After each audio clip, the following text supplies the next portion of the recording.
시편 25편 6절에서 22절 말씀을 가지고 하나님 말씀 증거하겠습니다. 나눌 은혜의 제목은 주님과 의논하는 사람, 주님과 의논하는 사람이라는 제목으로 말씀 증거하겠습니다. 주님과 의논하는 사람 과연 있을까요? 있겠죠. 지구 역사상을 통하여서 또 현 시대를 통해서 주님과 깊이 만나고 교제하고 의논하는 사람이 있을 줄 압니다. 우리도 다 주님과 의논해야 되는데 깊이가 약한 것 같아요. 깊이가 좀 깊은 사람도 있겠지만 깊이가 약한, 그냥 의논하는 게 아니라 그냥 주십시오 하나님 은혜가 구합니다 그러고 끝나는 사람들이 대부분이니까요. 우리가 간구기도를 많이 하잖아요. 간구도 필요하지만 주님과 의논해서 그 일을 결정하고 하나님의 그 모든 계획들을 다시 돌이키고 하나님의 심판을 돌이키고 하나님의 모든 것을 돌이키는 사람이 많지 않은 것 같아요. 이 주제를 설정한 이유는 오늘 14절 25편 묵상하다가 14절을 봤습니다.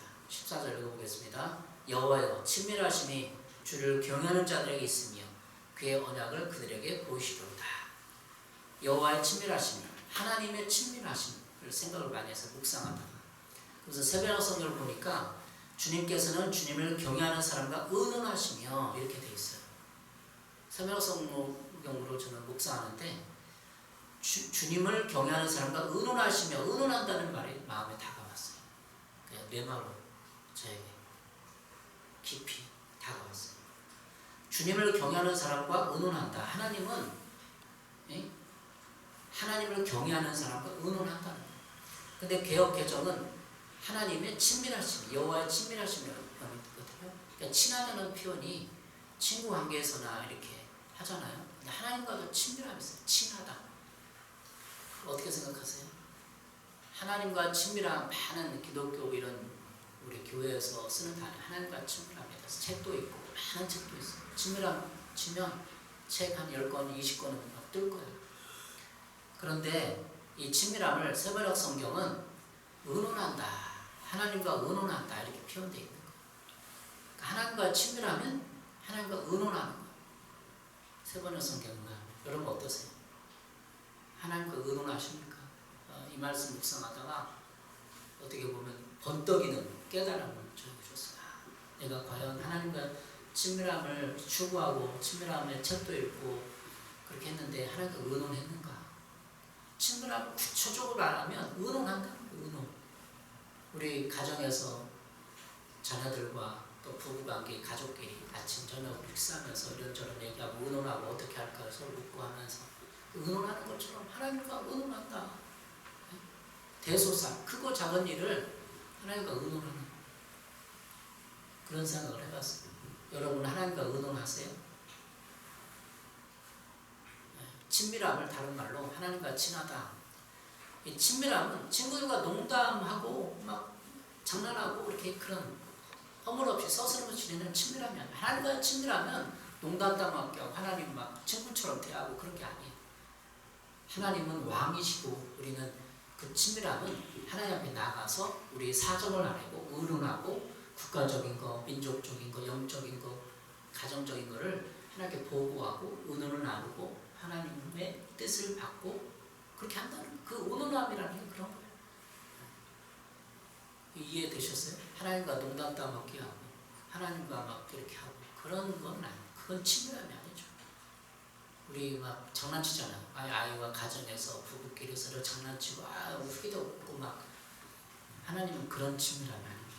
하나님은 우리가 그런 범접할 수 없는 거룩함과 어미하심이, 그렇지만 우리가 의논함으로 하나님 앞에 뜻을 묻고. 최근에 우리 아이가 휴대폰 게임을 해갖고 제가 패밀리 링크로 이렇게 해놨어요.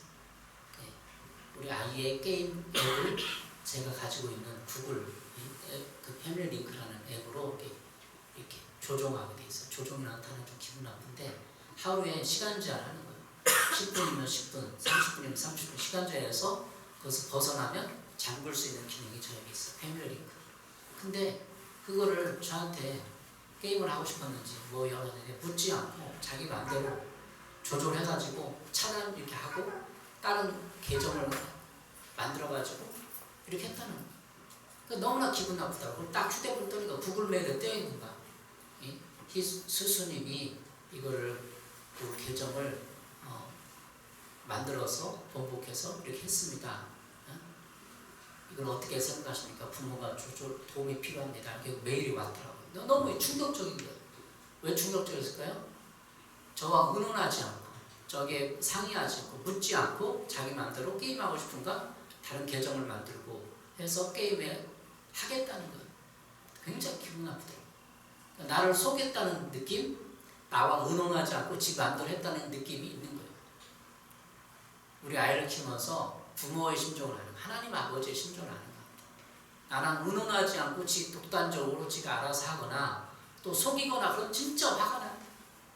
하나님도 우리랑 똑같아요. 아버지이신데 독단적으로 내가 결정해서 의논하지 않고 지 맘대로 하고 속이고 의논하지 않는 것까지는 그래도 괜찮은데 속여.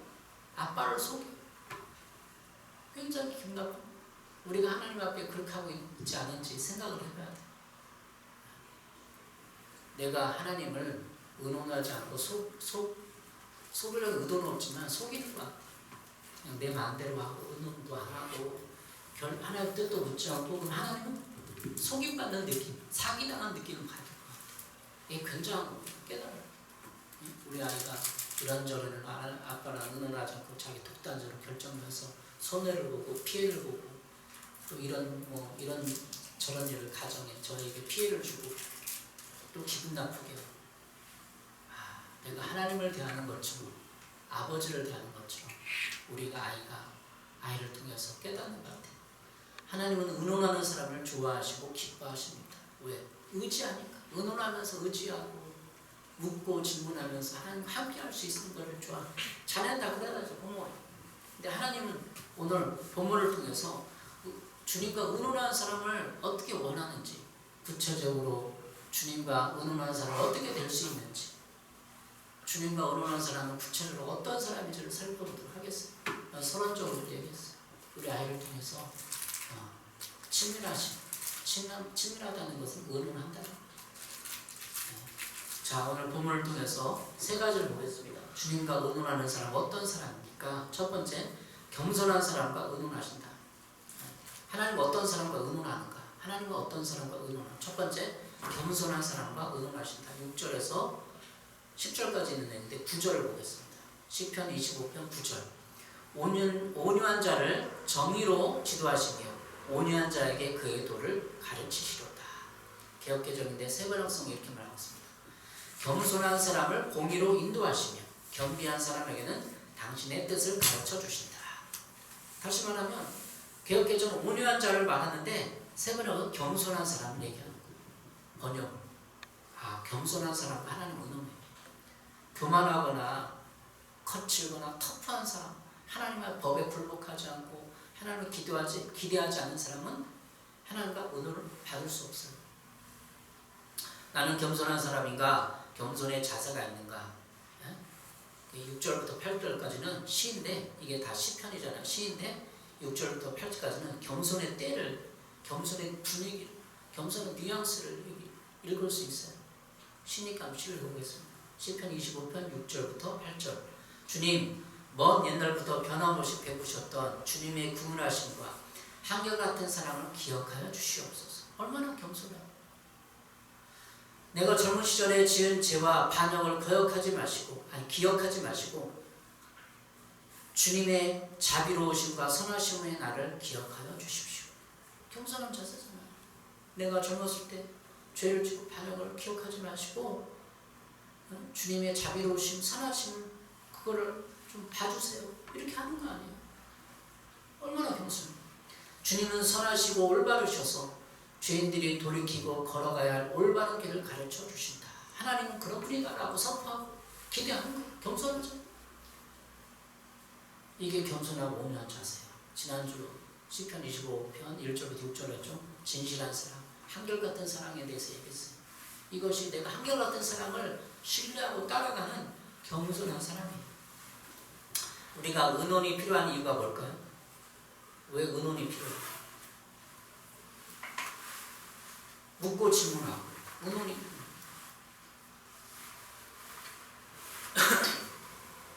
시편 25편 10절에 여호와의 모든 길은 그의 언약과 증거를 지키는 자에게 인자와 진리입니다. 여호와의 모든 길.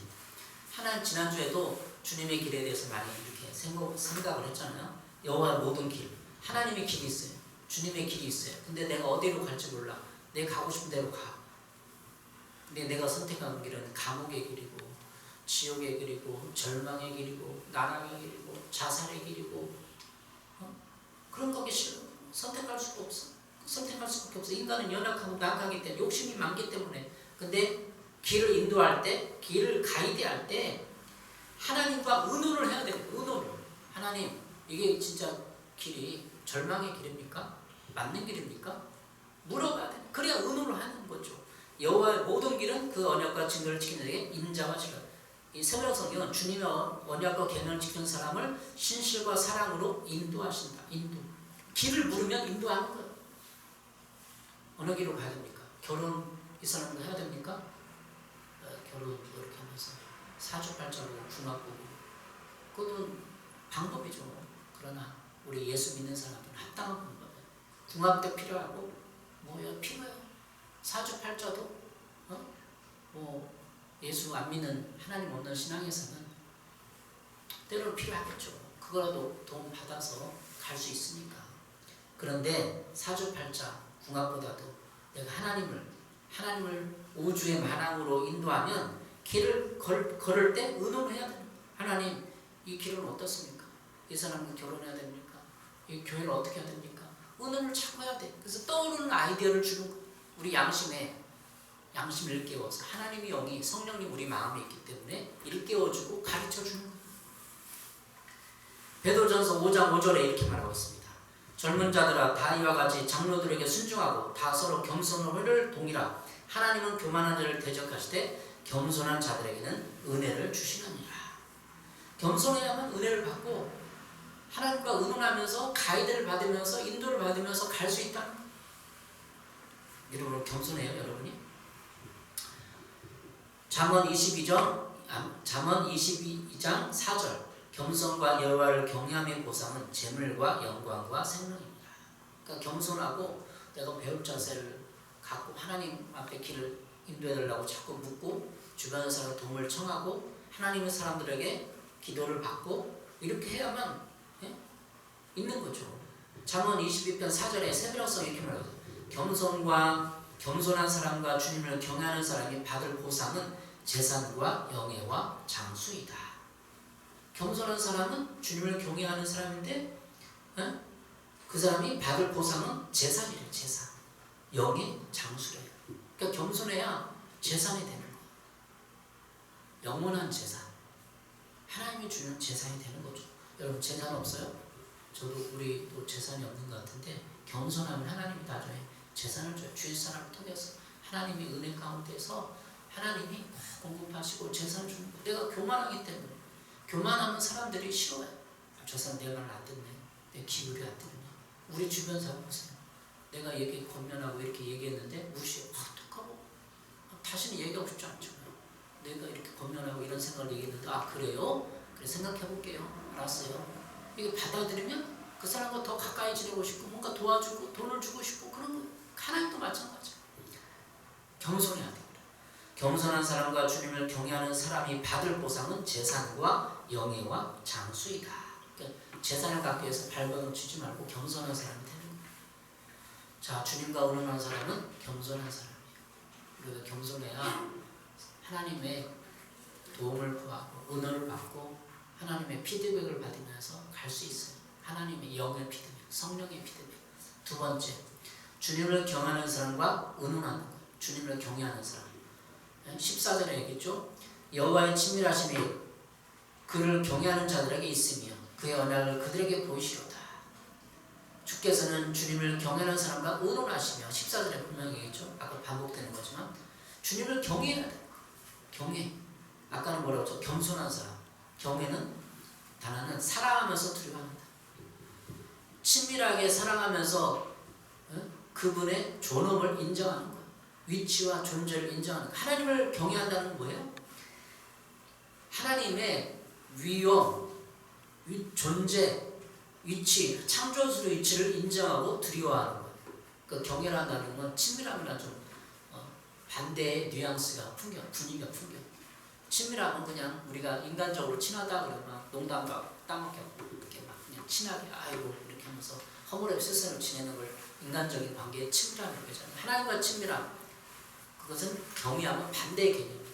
그러나 그 뉘앙스가 단어라고 그걸 설명할 수 없어요. 하나님을 경외한다는 건 두려워하는 거거든요. 이 두려움은 벌벌 떨고 두려움이 아니라 내가 하나님을 그 위치와 존재와 창조주와 위엄을 인정하면서 내가 내 자신을 살펴서 그 앞에 하나님 앞에 나갈 때는 뭔가 내 자신을 낮추고 겸손하고 무능한 인간으로서 인정한다는 그런 뜻입니다. 그래서 하나님 여호와 하나님을 주님을 경외하는 사람, 경외하면 하나님 우리에 의논하시고 예수님이 이 땅에 오셔서 하신 말씀이 있어요. 너무 충격적인 말이에요. 요한복음 15장 13절부터 15절입니다. 사람이 친구를 위하여 자기 목숨을 버리면 이보다 더 큰 사랑이 없나니 너희는 내가 명하는 대로 행하면 곧 나의 친구라. 이제부터는 너희를 종이라 하지 아니하리니 종은 주인이 하는 것을 알지 못함이라. 너희를 친구라 하였노니 내가 내 아버지께 들은 것을 다 너에게 알게 하였습니다. 주님이 이 땅에 오셔서 하는 말은 너희는 내가 명하는 대로 행하면 나의 친구래. 우리가 어떻게 예수님의 친구가 될 수 있어요? 그만큼 우리를 친밀하게 의논하기를 원하는, 의논하기. 그리고 예수님의 명령을 따르면 친구예요. 근데 예수님의 명령을, 성경 말씀을 제자의 도를 안 따르고 하는 건 친구가 될 수 없어요. 제자의 도를 따르고 십자가에 가는 사람에게는 주님이 친구가 되어줘요. 그만큼 친밀하다. 종은 주인이 하는 것을 알지 못합니다. 그래서 우리를 아버지의 계획과 아버지의 의도를 알려주시고 함께 의논하시고 함께 계획하십니다. 이 땅에 예수님이 인간의 몸을 입고 우리에 온 것은 주님으로서 이 땅에 온 것은 우리가 친하게 지내기 위해서 친밀함을 하는, 그 친밀함이 아까 서론에서 얘기했듯이 의견을 하고 계획하고 함께하고 공동체 가운데 존재하고 하나님의 계획이 있습니다. 우리 여호수아 훈련에서도 잘 묵상한 내용이에요. 연구하고 공부한 내용. 창세기 21장 26절. 하나님이 이르시되 우리 형상을 따라 우리 모양대로 우리가 사람을 만들고 그들로 바다의 물고기와 하늘의 새와 가축과 온 땅에 기는 모든 것을 다스리게 하자 하시고, 하나님이 우리 성부 성자 성령 하나님이 계획을 세워서 그렇게 하자, 사람을 만들자, 모든 길짐승을 다스리게 하자 의논했다는 의논. 3일차 하나님 의논한 거예요.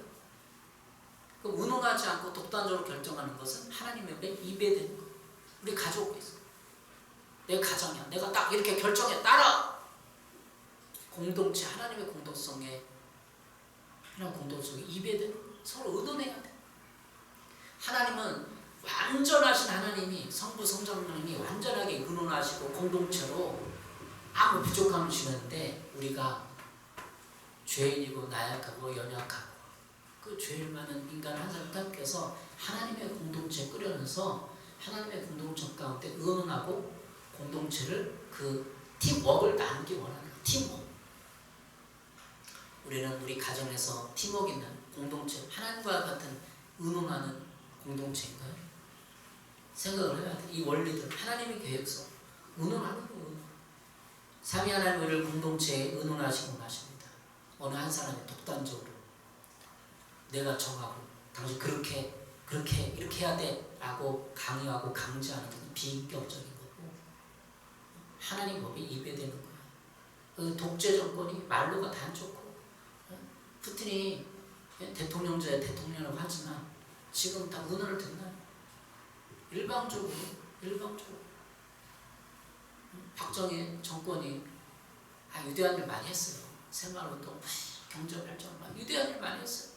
근데 왜 망했죠? 왜 사람들의 지탄을 받죠? 의논하지 않기 때문에. 의논해야 돼.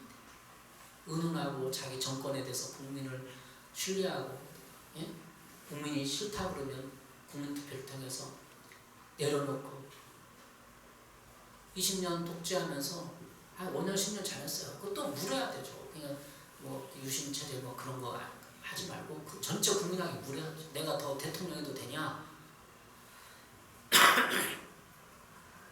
물어서 했어야 돼. 의논했어야 돼.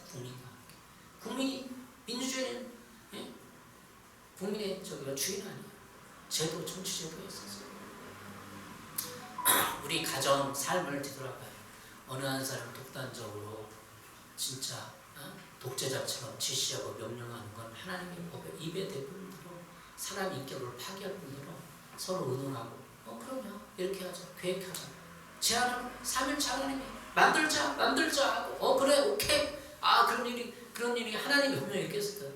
너무 인간의 언어로 하니까 하나님의 의미가 손상할지도 모르겠지만 야 그럼 인간을 만들어서 이렇게 하자. 야 좋네.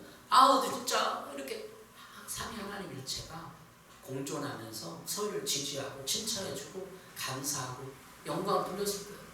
근데 불행한 가정은 어느 부모가 어느 아내가 나가냐 또는 자녀가 너무 힘이 센 거야. 너무 힘이 세. 그래서 자기 주랑 관철시키려고 그래. 아니면 그러니까 문제가 되는 거야. 하나님은 주님을 경외하는 사람과 의논. 세 번째, 돌봄과 은혜가 필요한 사람과 의논하십니다. 시편 25편 16절에 주여 나는 의롭고 괴로우니 내게 돌이키사 나에게 은혜를 베푸소서. 세 번째가 뭐라고요? 돌봄과 은혜가 필요한 사람과 의논한다. 돌봄이 필요해. 나는 가난한 연약해. 주님 도와주세요. 이런 사람과 의논한다. 그런 사람 의견을 들어주고 이해하고 도와주고 네가 어떻게 원하느냐 물어본다는 거야. 주님 나를 돌봐주시고 나에게 은혜를 베풀어 주십시오. 나는 의롭고 괴롭습니다. 시편 25편 16절이에요. 25편 16절이에요. 죄송합니다. 25편 16절. 나는 돌봄이 필요한 사람이에요. 손을 내밀었을 때 하나님과 그 사람과 의논을 한다는 거. 그럼 네가 뭘 원하느냐? 뭘 들어줘? 그 묻는 거예요. 네 소원이 뭐냐? 솔로몬도 그랬잖아요. 1,000번 되니까 야, 너 어떻게 하는 거야? 의논하는 거야. 너 뭘 소원이니? 그러니까 하나님, 야, 장하다. 부와 명예를 부르지 않고 지혜를 구했으니 너에게 그 부와 명예와 모든 것 위에 너 지혜를 주겠다. 그렇게 하는 거 아니에요? 그러니까 하나님이 감동받고 의논을 하면서 베풀어 준 거죠. 병든 자 죄인이 예수님이 이 땅에 오서 알았어요. 예수께서 이르시되 그들에게 이르시되 건강한 자에게는 의사가 쓸데없고 병든 자에게 쓸데있느니라. 나는 의인을 부른 것이 아니요 죄인을 부르러 왔노라. 주님께서 말했어요. 죄인들에게 의논을 들어라. 의견을 들어보고 그들을 원하는 데 해주고 그들을 구원해주고 도와주고 치료해주고 하기 위해서 왔다는 거예요. 예수님이. 여러분 어떠세요? 세 가지를 얘기했어요. 세 가지. 오늘 하나님 어떤 사람과 의논한다고 세 가지를 얘기했어요. 우리 공동체 회복이 필요합니다. 시편 147편 2절 3절 여호와를 설람을 세우시며 이스라엘 흩어진 자들을 모으시며 상심한 자들을 고치시며 그들의 상처를 싸매시는도다.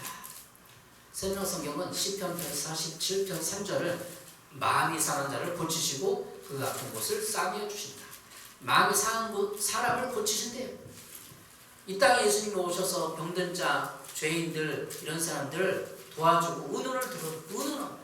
그러니까 대적질도 많이 공부해 보는데 사람마다 다 사정이 있고 그 질병에 든 사람들 사정이 있어요. 그럼 그 들어보고 의논을 하는 거예요. 이렇게 주거니 말고 질문하고 너무 힘든다, 화난다, 왜 화나느냐 이렇게 질문하고 그래야 마음이 상한 자를 치유할 수 있는 거예요.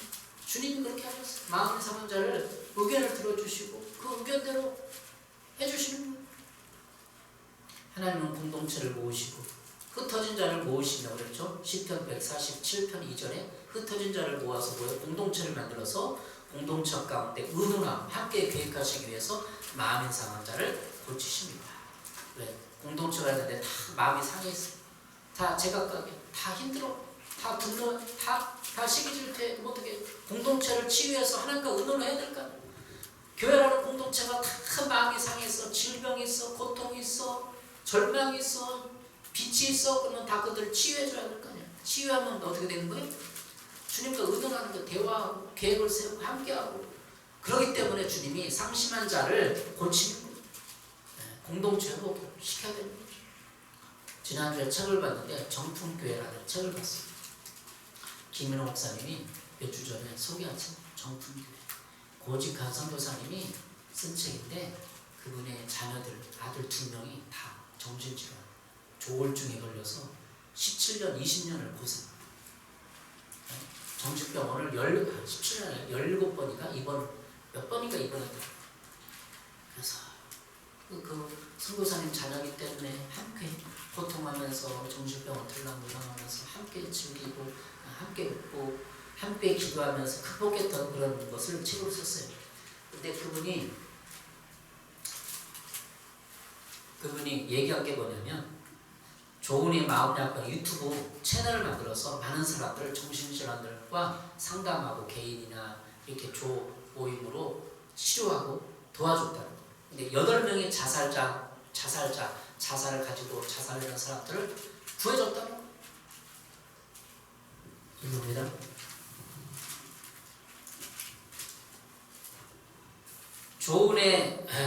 조은의 마음약국이라는 그런 유튜브 채널을 가지고 8명의 생명을 살렸다는 거예요. 공무원들이 좋아하고 칭찬해주고 감사하고 세상은 빛과 소금이 되잖아요. 여러분 어떠세요? 하나님은 우리가 정신적인 질환자들, 정서적, 정신적 약자들을 어떻게 돌볼 것인가 정품교회 책에서 얘기하는데 그런 것까지도 우리와 함께 하고 조은의 마음약국 유튜브 한번 채널 찾아보세요. 정서적, 정신적 약자들 교회에서 어떻게 돌볼 것이냐. 그때 경험해보니까 정서적, 정신적 약자가 어떻게 보면 강자야. 너무나 자기가 강해. 자기 생각이 옳다고 해요. 그러니까 정신병원에 가서 남의 치료를 받고 조언을 받고 구해야 되는데 너무나 강한 거야. 여러분 어떠세요? 그 정신질환자들이 약자라고 생각하세요? 진짜는 약자야. 너무나 약해. 정신과 정서가 너무나 약해. 그런데 너무나 약한데 교회에서 그들을 못 돌보고 사람들 보니까 강하게 느껴지는 거야. 원래는 그들이 약한 거예요. 약자들이에요. 그래서 교회에서 이 사람들을 돌보는 거예요. 주님께서도 나는 의사가 죄인을 병든 자를 고치러 왔지. 의인을 불러 의인을 부르는 것이 죄인을 불러 회개시키러 왔다 라고 말씀했잖아요. 여러분 어떠세요? 여러분 주님이 오늘 3가지 말씀을 하면서 의논자들 찾으십니다. 지금 하나님과 의논할 사람을 찾으시는 거예요. 다시 말해 기도자를 찾으시는 거예요. 출애굽기 32장에 모세의 중보기도가 나오는데 모세가 하나님께 얘기했어요. 하나님 주의 백성의 왜 진노하십니까? 예? 다 읽어볼까요? 출애굽기 32장 11절 12절 모세가 그의 하나님 여호와께 구하여 이르되 여호와여 어찌하여 그의 큰 권능과 강한 손으로 애굽 땅에서 인도하내신 주의 백성의 진노하십니까? 따지는 거 아니야. 의논을 묻는 거. 하나님 왜 진노하세요? 속되게 표현한 그런 거 아니에요. 고상하게 써있지만 어찌하여 애굽 사람들이 이르시기를 여호와가 자기의 백성을 산에 죽이고 지면에서 진멸하는 악한 자들을 인도해 내었다고 멸하게 하시나이까? 하나님께 따지잖아. 의논을 하잖아. 주의 강렬한 너를 그치시고 돌이키사 주의 백성이 이 화를 내리지 마옵소서. 이거 중보기도 하면 다시 말하면 의논하는 의논하고 그러면 안 됩니다. 하나님 왜 그렇습니까? 이렇게 말할 사람이 몇 사람이나 돼요. 우리 의논자들은 되는 거지. 시편 25편 14절 여호와께서 뜻을 돌이키사 말씀하신 화를 백성에 내리지 아니하시니 하나님께서 뜻을 돌이키사 하나님께서 뜻을 돌이켰다. 하나님이 너 이스라엘 민족 싹 쓸어버리겠다. 근데 그러니까 뜻을 돌이키면 안 되겠다. 네 말이 맞다. 뜻을 돌이킨 거예요. 오늘 3가지를 살펴보았습니다.